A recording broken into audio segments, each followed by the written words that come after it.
प्यारे प्यारे बच्चों को दीक्षा दीदी का प्यार भरा नमस्कार। तो बच्चों, मैं फिर से एक छोटी सी कहानी लेकर आ गई हूँ आपके सामने। और कहानी बहुत खूबसूरत, जैसा कि आप सब जानते हैं, और प्यारी सी और छोटी सी है। तो कहानी की शुरुआत करते हैं। इसका नाम है मेहनत का फल।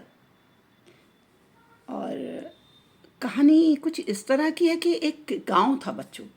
गांव में एक किसान रहता था, उसकी पत्नी थी और उसका एक बेटा था। अब उसका बेटा क्या था, बड़ा ही आलसी और कामचोर था।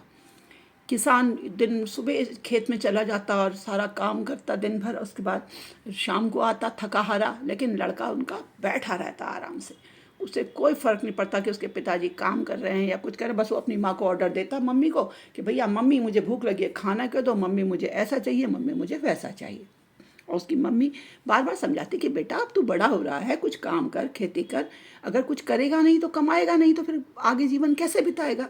लेकिन वो सुनता नहीं, कहता नहीं नहीं अभी तो मैं चल रहा है मेरा।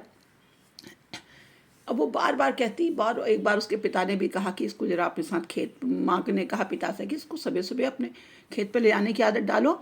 तो उसने भी कहा कि बेटा चलो मेरे साथ खेत पे चलो।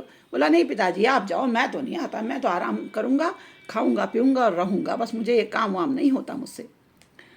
अब माता पिता दोनों परेशान, क्या करें क्या करें। एक बार क्या हुआ, किसान बीमार पड़ गया। बीमार होने से वो खेत में काम पर नहीं जा पाया, तो खेत खराब होने लगे, फसल खराब होने लगी।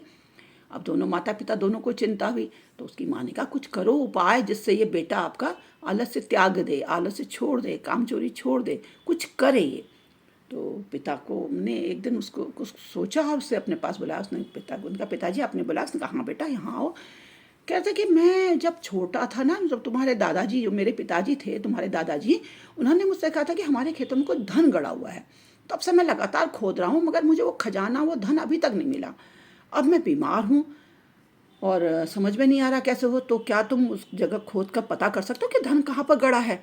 उस खेत को खोद के देखो। तो बोला वाह, उसने सोचा, उसने कहा वाह, खजाना और धन गड़ा हमारे खेतों में, और मैं पता नहीं, तो क्या पता मुझे ही मिल जाए, और एक साथ इतना खजाना मिल जाएगा, इतना धन मिल जाएगा, तो हमारा तो आराम हो जाएगा, फिर काम करने की ज़रूरत ही नहीं पड़ेगी कभी। मेरे माता पिता भी सुख से रहेंगे और मैं भी सुख से रहूँगा।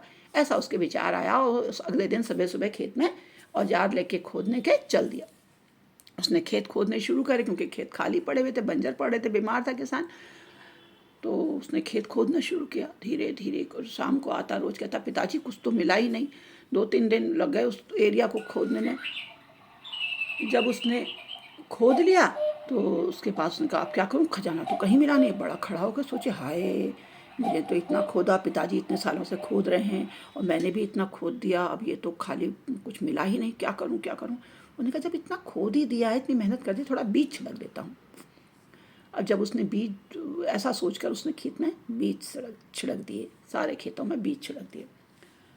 थोड़े दिनों बाद फिर क्या लगा, बीज छिड़क ही दिए हैं तो सिंचाई विचाई कर लूँ, फिर थोड़े दिन निराई गुड़ाई कर ली। इस तरह वो धीरे धीरे रोज अपने अपने बोए हुए बीजों को देखभाल, तो फसल उगने लगी। अंकुर फूटे तो उससे बड़ा अच्छा, उसने कहा अरे अंकुर फूट गया, उस पर खूब अच्छी फसल हुई। अब तो अपनी फसल देख के बड़ा खुश, बोला मेरे मेहनत का फल कितना अच्छा, कितनी खूबसूरत फसल हुई है, कितनी बढ़िया फसल हुई है। और उसने घर में किसी को कुछ ज़्यादा बताया नहीं। उसके बाद जब वो फसल तैयार हो गई तो उसे काट कर बाजार ले गया, बैलगाड़ी में रखकर, और उसे बेच आया। बेच कर बहुत पैसा हुआ, अच्छा पैसा मिला। उसकी तो आंखें फटी की फटी रह गई कि मेरी फसल बेचने से इतना पैसा मिल गया, ये खजाना मिला मुझे इतना। घर आया, बोला पिताजी इतने दिन तक खेत खोदा खोदा, उसमें कुछ मिला तो नहीं, तो मैंने सोचा क्यों ना बीज बो दूँ। और बीज बो दिए तो देखभाल करी और इतनी अच्छी फसल हुई कि इस बार देखो इतना सारा धन मिला है, इतना पैसा हमको उस फसल को बेचने से मिला है। तो उसने अपने पिता को दिया, बोला बेटा यही खजाने की बात तो मैं कर रहा था कि उस खेत में इतना बड़ा खजाना गड़ा हुआ है, जिसे तू खोद देगा तो तुझे मिल जाएगा। तूने ये खजाना खोद लिया, तुझे ये खजाना मिल गया। तो ये मेहनत ही वह खजाना है जिसको करने से जो परिश्रम, उसका फल मिलता है, वो हमारा वो धन है। तो अगर इस तरह तू रोज़ परिश्रम करे और तो इस तरह के खजाने को रोज़ प्राप्त करता रहे। तब से उस बेटे की समझ में आई और उसने कहा ये तो बहुत ही बढ़िया मेहनत का फल है भाई, ऐसे खजाने की तो मुझे तलाश ही थी। और उसने उस दिन से काम चोरी छोड़ दिया, आलस से छोड़ दिया और रोज़ काम पर जाने लगा। उसके बाद धीरे धीरे धीरे उनकी हालत सुधरती गई। पिताजी तो बड़े बूढ़े हो चुके थे, मगर वो जवान था तो ज़्यादा मेहनत करता और ज़्यादा अच्छा कमा पाता। तो इस तरह उसे अपनी मेहनत का पूरा फल मिला, गड़ा हुआ खजाना जो उसके परिश्रम के फल के रूप में, फसल बेच के जो धन कमाया उसके रूप में मिला। इस तरह उनकी ज़िंदगी आराम से बीतने लगी। तो बच्चों, कैसी लगी ये कहानी? आप कमेंट करके मुझे बताइएगा कि आपको कहानी कैसी लगी। अगर पसंद आई तो लाइक कीजिएगा, और अपने दोस्तों को, अपने साथियों को शेयर कीजिएगा। अपने मम्मी पापा को सुनाइएगा कहानी, अपने दोस्तों को सुनाइए। इसको नाटक करके मंचन भी कर सकते हैं, और इसको बच्चों के साथ, छोटे भाई बहनों के साथ भी शेयर कर सकते हैं, पड़ोसियों के साथ, बड़ों के साथ भी शेयर कर सकते हैं। और बड़े भी मेरी इस कहानी को सुनते हैं, ये तो मुझे पता ही है। तो आप लोग मुझे कमेंट करके बताएं कि किस तरह की कहानी आपको कैसी लगी, और किस तरह की कहानियाँ आप सुनना चाहते हैं। आप लोग कुछ नहीं बताते हैं मुझे कमेंट में कि कैसी कहानी आप सुनना चाहते हैं। मैं तो अपनी इच्छा से जो मैंने सुनी वो और जो पढ़ी वो सुना देती हूँ। तो अब बहुत जल्दी मैं एक और नई कहानी लेके आऊँगी। तब तक आप इसको जल्दी जल्दी लाइक और शेयर करेंगे, और जो लोग इस चैनल में नए हैं वो इसे सब्सक्राइब करेंगे।